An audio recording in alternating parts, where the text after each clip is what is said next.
9h11. Vamos continuar aqui o nosso noticiário. A gente tentou conectar a Rosiane Carvalho para a nossa coluna de política e trazer agora também uma entrevista com o ex-superintendente da SUFRAMA, Tomás Nogueira. O doutor Tomás Nogueira está com a gente já conectado e a gente não vai deixá-lo esperando mais para que ele possa trazer aqui os esclarecimentos e nos ajudar a entender uma nova proposta que temos aqui para a Zona Franca de Manaus, que seria aí uma eventual solução para essa questão das perdas em decorrência da reforma tributária. Deixa eu logo dar um bom dia aqui para o doutor Tomás Nogueira, agradecendo principalmente pela presença, doutor Tomás, e pela gentileza de aguardar enquanto nós tentávamos ajustar as coisas por aqui. Tudo bem com o senhor? Como é que tá? Bom dia. Doutor Tomás, o senhor nos escuta? Também não temos aqui a conexão com o doutor Tomás Nogueira, a gente vai reajustar. Peço para que o Thiago Pantoja ajuste direitinho aí para a gente trazer essa entrevista aqui na nossa programação.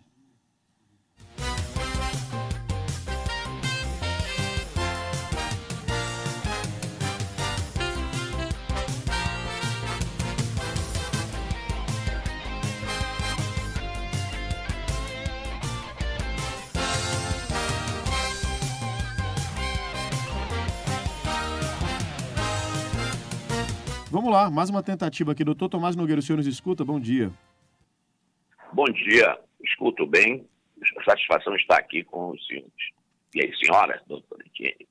Muito obrigado, doutor Tomás. Seja bem-vindo conosco. Um bom dia. Obrigado pela gentileza de estar conosco aqui para esses esclarecimentos, essa ajuda de compreensão desse assunto tão importante para o estado do Amazonas e pela gentileza de aguardar também conosco, porque a gente estava tentando realmente ajustar as questões técnicas aqui com as quais tivemos alguns problemas. Pois bem, a gente vai tratar aqui, doutor Tomás, de um assunto muito importante que é uma solução para a Zona Franca de Manaus em relação às perdas que serão causadas em decorrência da reforma tributária. Muito se discute sobre isso e aí existe a possibilidade de um cashback.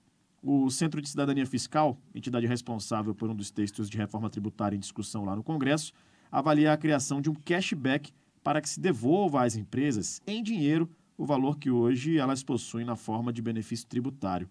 Como é que está sendo vista essa questão, doutor Tomás? A gente quer realmente entender isso e explicar, obviamente, para os nossos ouvintes também. A Diane está aqui comigo para ajudar também a gente a entender essa situação, porque está ainda tudo muito novo, né, doutor Tomás? Bom dia. Deixa eu dizer, eu acho que é uma questão um pouco árida do ponto de vista técnico, mas que há uma possibilidade, sim, de compreensão para as pessoas que não estão obrigadas a trabalhar com isso no dia a dia. Mas você vai me permitir fazer antes uma ligeira digressão sobre o Botafogo, né? Realmente eu quero dizer que os secadores podem procurar assistência técnica das suas respectivas marcas, né? Vamos seguir em frente. Vamos que vamos seguir em frente, doutor. Tem coisa boa vindo. Muito bem. Vamos.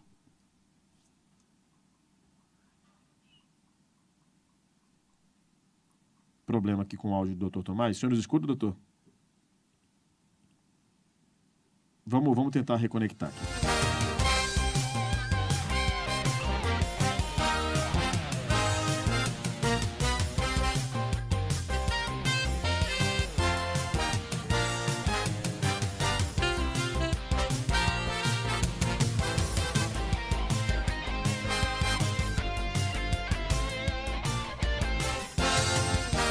Não tá fácil hoje, mas a gente reconectou o doutor Tomás Nogueira. Vamos lá, doutor, por favor.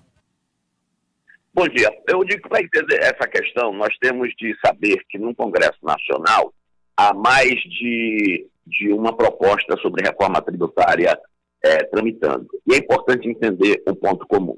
Nós temos lá, por exemplo, as duas propostas, uma originária na Câmara, 45, outra no Senado, a 110, de atores diferentes. Mas nós temos também a proposta do movimento Simplifica Já, que é a proposta da PEC número 46.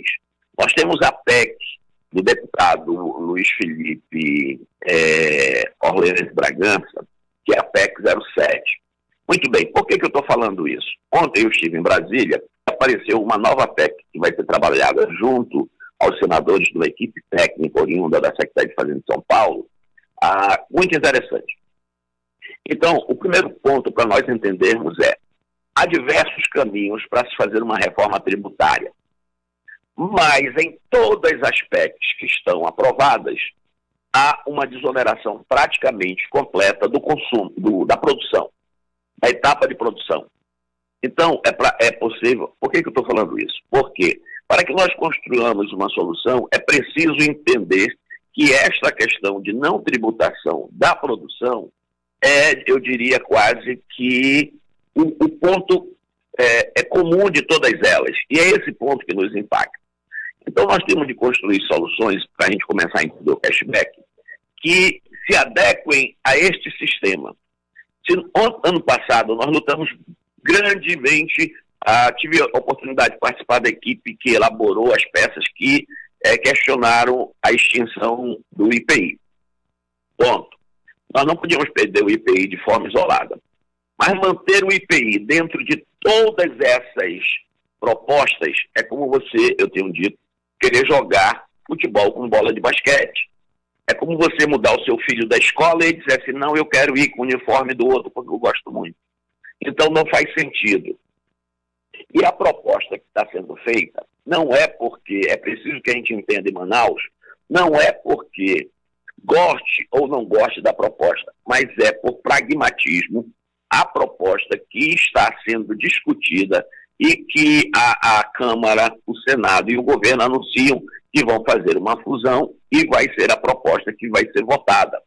E, deixa eu dizer, desde 1998, o seu amigo participou de N discussões de reforma tributária. Eu nunca vi uma chegar com tanta viabilidade para se tornar efetivamente uma solução.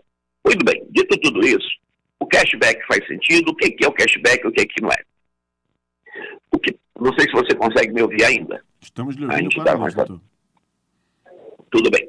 Então, o que é o cashback? O cashback, ele faz, na verdade, nada mais, nada menos, de identificar quais são os benefícios atuais e passar isso para dentro do novo sistema.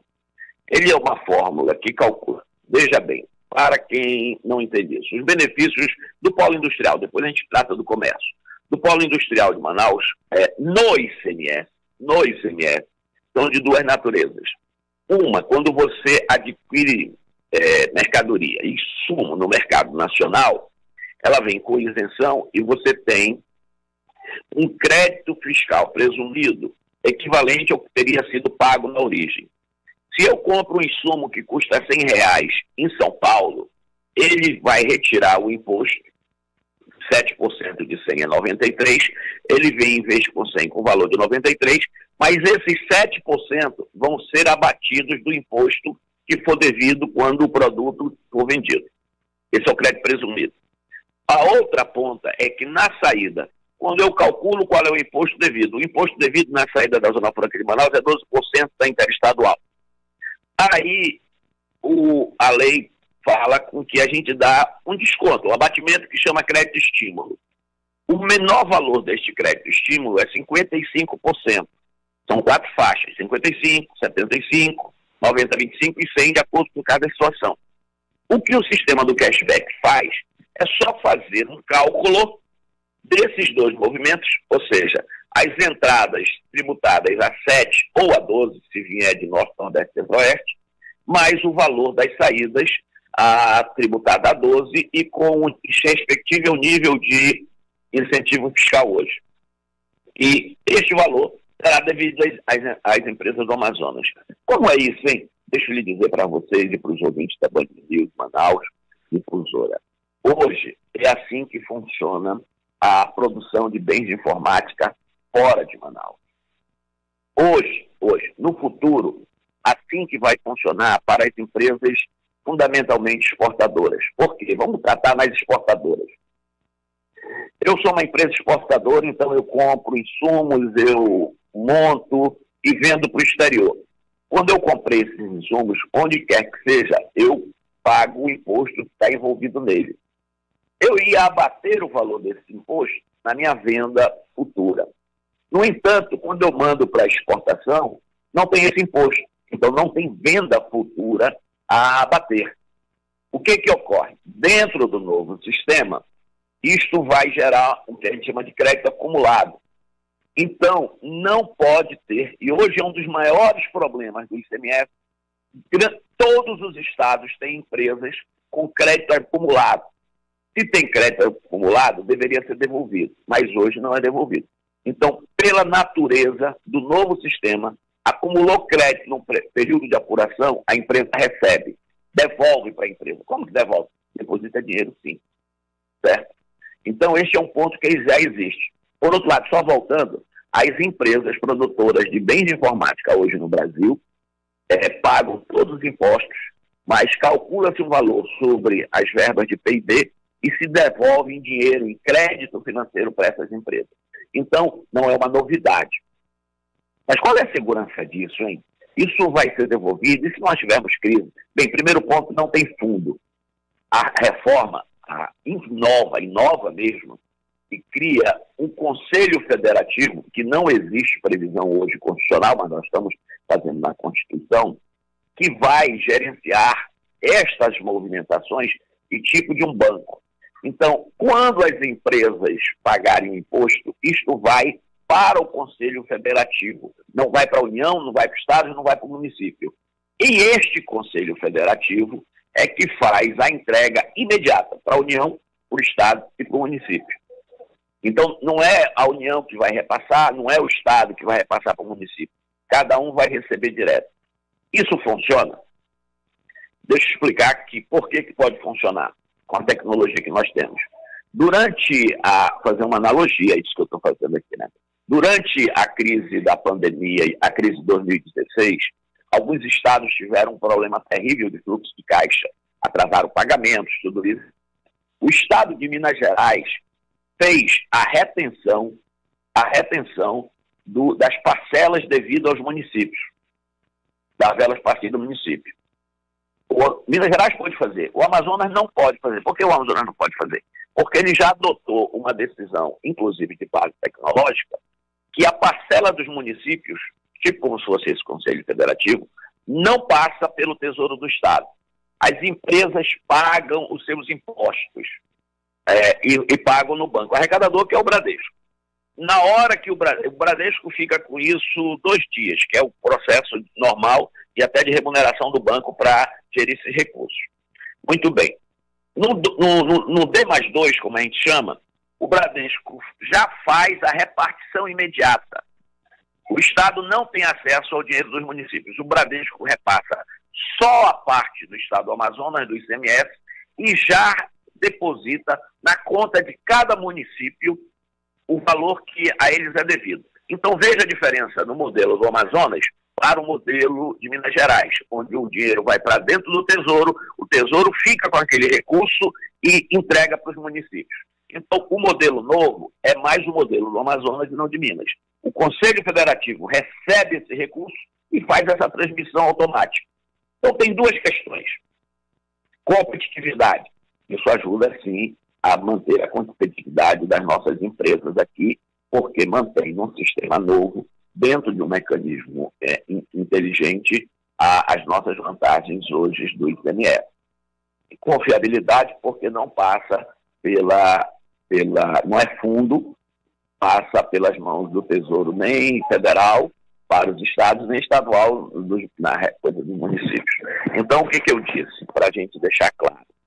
Dentro das propostas que estão postas, dentro do critério de absoluto pragmatismo, dizendo de novo, a reforma podia ser de outro desenho, outra natureza, mas sendo pragmática. Nesta proposta que está posta, esse mecanismo tem sim, pode ser aprimorado, pode ser discutido, mas tem sim condições de funcionar. Eu não sei se estendi demais, se ficou muito confuso, mas eu espero que vocês possam ter uma noção do que é esse mecanismo. Esse mecanismo, doutor, ele tem alguma perda, assim, a gente tem alguma margem de perda em relação à geração de empregos aqui no Amazonas? Olha, uma preocupação que sempre se teve quando se discute reforma tributária é que, ao invés exatamente de fundo, por isso, o foco fosse na atividade econômica. Por quê? São 2 fatores que a atividade econômica precisa. Para que ela existir, ela primeiro precisa ter competitividade. Tendo competitividade, geraria a arrecadação. No modelo que está sendo proposto, a arrecadação vai ser assegurada pela União Federal, e não é só para o Amazonas, para todos os estados.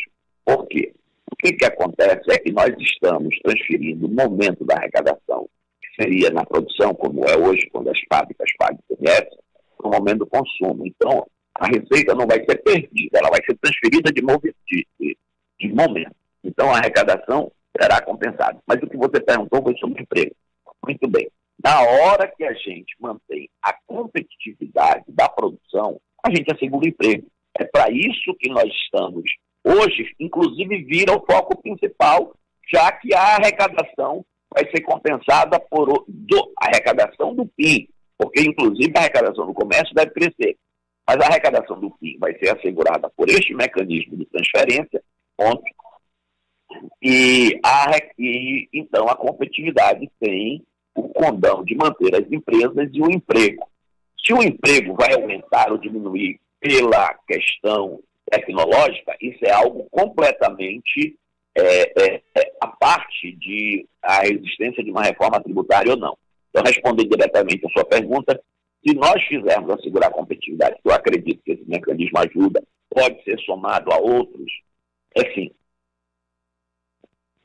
Isso tem previsão de, assim, o senhor acredita que isso deve gerar algum custo para a implantação dessa nova forma, dessa nova coleta aí, dessa troca desse cashback, esse novo sistema? Ao contrário, deixa eu dizer uma coisa para vocês. Todas essas propostas que eu me referi são no sentido de fazer uma extrema simplificação. Vão ser o que a gente chama de IVA dual, não tenho a menor dúvida disso. Vai ter um IVA estadual, municipal, que substitui 5 impostos, e um federal chamado CBS, que substitui outros tantos impostos. Mas todos esses têm o condão de fazer uma simplificação. Por quê? Você tocou num ponto importante. Se não há consenso de como construir a reforma, há um consenso de que ela precisa simplificar. Porque hoje a maior preocupação, digamos, no Brasil, não é apenas a carga tributária. Essa é uma preocupação importante. Mas a maior preocupação é do custo de pagar o imposto, da máquina que você tem, da estrutura que você tem para pagar esse imposto. Eu estive em São Paulo num debate sobre a reforma tributária e o dirigente de uma grande multinacional, que está presente em mais de 30 países, falou que ele tem em torno de uma equipe de 60 pessoas para trabalhar nisso. Dessas 62 para ser preciso. Dessas 62, 30 estão no Brasil. Ou seja, a estrutura, pela complexidade dos impostos, tudo, tem realmente o consenso de que o Brasil tem o maior custo de gestão tributária para pagar o imposto. Então, todas essas propostas, e essa também, e de novo respondendo diretamente a sua pergunta, não, ela não traz um ônus novo. As ferramentas de tecnologia farão isso no piscar de olhos e um custo muito, muito menor do que é produzido hoje em dia. Mas eu queria deixar claro que essa é apenas um dos caminhos. Assim como existem N propostas, podem existir N soluções para manter a competitividade na Zona Franca de Manaus. A minha posicionamento que eu fiz foi essa do CECIF, do Comitê de Cidadania Fiscal, não é comitê o nome não, eu esqueci, mas é uma think tank colocada em São Paulo, é um estudo decente, de fôlego técnico, que faz sentido. Se vai ser adotado, se não vai ser adotado, é uma outra situação. Mas eu também tenho que ser honesto com vocês que na parte final eu fui ouvido nisso e como eu acreditei, a gente participou dessa discussão no desenho final dessa questão da cashback. Doutor Tomás, a gente tem aqui um trecho de entrevista que é do deputado Saulo Viana, ele que integra aí o GT, o Grupo de Trabalho da Reforma Tributária. Foi um trecho de entrevista enviado aqui pela Rosiane Carvalho, jornalista Rosiane Carvalho, colunista nossa de política, que estaria aqui nessa entrevista também, não fossem esses problemas técnicos. Mas a gente vai exibir aqui o áudio, vamos ouvir juntos aqui, depois o senhor Se quiser comentar, trazer aqui também informações, detalhes para a gente faz dessa maneira. Mas vamos lá, vamos acompanhar o que diz aqui então. O deputado Saulo Viana, que faz parte, que integra o GT da reforma tributária. Vamos lá.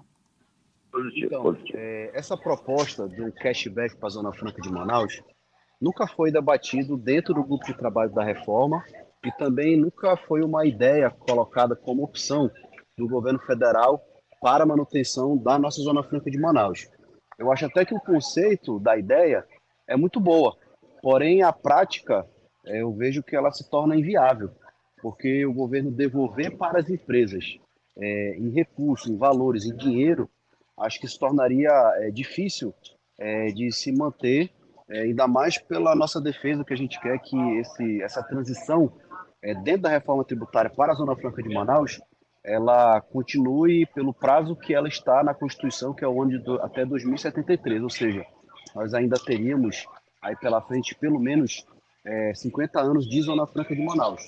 É claro que a solução ela ainda está sendo discutida, debatida, mas essa específica do cashback, que é uma proposta que foi colocada pelo comitê, que tem o ex-ministro Nelson Machado à frente, inclusive que ele já participou de audiências públicas dentro do grupo da reforma tributária, é uma boa ideia, porém eu acho que ela é uma ideia inviável para a nossa Zona Franca de Manaus por conta da dificuldade que as empresas terão de receber do governo esse recurso através, por exemplo, de um fundo, como foi colocado nessa ideia. Doutor Tomás, está aí então essa ponderação aí do deputado Saulo Viana. A gente gostaria de saber o que o senhor pensa a respeito dessa afirmação, se tem alguma ponderação a fazer também em relação a isso. Vamos lá. Primeiro, realmente, a iniciativa é do Centro de Cidadania Fiscal, que é uma instituição independente dedicada ao estudo da questão tributária, da questão fiscal, e fez a proposta. Isso não tem não vincula governo, não vincula estados, nada. É um instituto que fez sua proposta e análise. Ponto. O segundo ponto, eu acho que houve um ruído na comunicação, porque não há que se falar em fundo, como eu disse aqui. Então, para fins de debate, estudo, eu entendo que a proposta tem, sim, viabilidade. A experiência que a gente acumulou, obviamente que isso pode gerar divergências de visão, mas ela não tem nenhuma limitação temporal. Ela pode ir até o fim, até 2073. Eu gostaria de estar aqui para que a gente pudesse participar do evento de final da Zona Franca. Não sei se vou conseguir, estaria lá com 10 anos. Mas o fato concreto é que não há limitação. A gente precisa conhecer melhor a proposta. Se ela tem viabilidade política, é outra história. Do ponto de vista técnico, ela avança, sim, a oferecer uma alternativa. Você sabe qual é a coisa mais interessante disso, meu caro? É que quando começou o processo de reforma tributária e a agudização da discussão, todos nós aqui, a gente ouviu muita gente, digamos, extremamente angustiado no Amazonas, porque a reforma seria danosa, e eu disse, a reforma é uma oportunidade também para que nós possamos ter segurança jurídica nos próximos anos. É só queimar o tique e o teco que a gente constrói soluções técnicas. E as pessoas achavam que por não tributar a produção, e o nosso diferencial é a tributação na produção, ou seja, os outros seriam obrigados a tributar e nós desoneraríamos, não havia solução. Esta questão posta só mostra, sim, que há soluções possíveis. Você pode fazer isso. Volto a lembrar. Mas esse dinheiro receber de volta é assim que funciona hoje, com toda a produção de bens de informática fora da Zona Franca.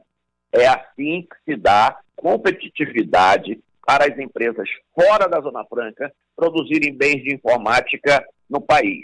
É assim que necessariamente fará com as empresas que acumularem crédito, como as exportadoras que eu falei, dentro do novo sistema. Há em torno do mundo de 170 países que adotaram o IVA. Só a Tailândia, voltou atrás, porque a Tailândia não adotou o critério dessa ressarcimento imediato e não acumulação de créditos. Então, isso é da essência. Um país como o Brasil não vai cair nessa esparrela. Esse imposto realmente é o que tem digamos, de melhor experiência. Você cita a União Europeia, você cita Canadá, a Índia adotou faz pouquíssimo tempo, né? Então, isso é algo que efetivamente pode funcionar. E como excepcionalizar a Zona Franca é um trabalho que pode construir outras soluções, pode. Mas essa, eu volto a dizer, tem sim um fundamento técnico e tem sim uma viabilidade operacional. Falo isso de quem teve a oportunidade de ser secretário executivo da Receita da Cefaz durante uns 6, 7 anos. Então, está em sim, hoje, com as ferramentas tecnológicas que nós temos, fazer com isso que funcione sem que esteja sujeito à vontade política para fazer retenções e coisa dessa natureza. Doutor Tomás, a gente agradece demais a sua participação, trazendo explicações, trazendo o seu parecer aqui em relação a essa proposta que surge aí, né? Esse assunto que surge como uma proposta para a compensação na Zona Franca de Manaus. A gente lembra que essas informações são do jornalista Eduardo Cúcolo e foram publicadas no jornal Folha de São Paulo, de que a solução para a Zona Franca de Manaus, dentro da reforma tributária, pode passar pela criação de um cashback. Então nós trouxemos aqui alguém que entende muito de Zona Franca, um técnico qualificado, que é o ex-superintendente da SUFRAMA, Dr. Tomás Nogueira. Agradeço mais uma vez pelas suas explicações, pelas suas ponderações, por ajudar a gente a tentar entender um pouco desse assunto, que é de suma importância para o estado do Amazonas. Afinal, a Zona Franca de Manaus é o principal modelo econômico e é não somente econômico, não é, doutor Tomás, mas é um modelo de desenvolvimento regional. O maior programa de desenvolvimento regional do país. É assim que nós já ouvimos falar da Zona Franca de Manaus, da boca de muitos especialistas. Então, mais uma vez, muito obrigado pela sua participação conosco aqui no Band News Manaus. Bom dia, obrigado. Estou à disposição de vocês sempre que for possível, inclusive para aprofundar esse debate por quem eventualmente ache que seja crítico isso, para que a gente possa ajudar na compreensão com os seus ouvintes. Um grande abraço e um bom dia para todos. Um grande abraço, doutor Tomás. Essa entrevista vai estar na íntegra logo mais no nosso site, bandnewsdifusora.com.br, e também nas nossas plataformas digitais. Entrevista importante sobre este tema e claro que a gente vai revisitá-lo. Vamos falar ainda mais sobre isso aqui na nossa programação. Agora você fica com um rápido intervalo. A gente volta já com mais manchetes de momento e mais informação para você. Começa agora o Manaus em 60 segundos. Educação. Mais de 50 mil alunos do 6º ao 9º ano realizaram a primeira fase das Olimpíadas de Matemática das escolas públicas. A iniciativa busca identificar jovens talentos no componente curricular de matemática e incentivar o ingresso em universidades. Investimento. Manaus vai ganhar mais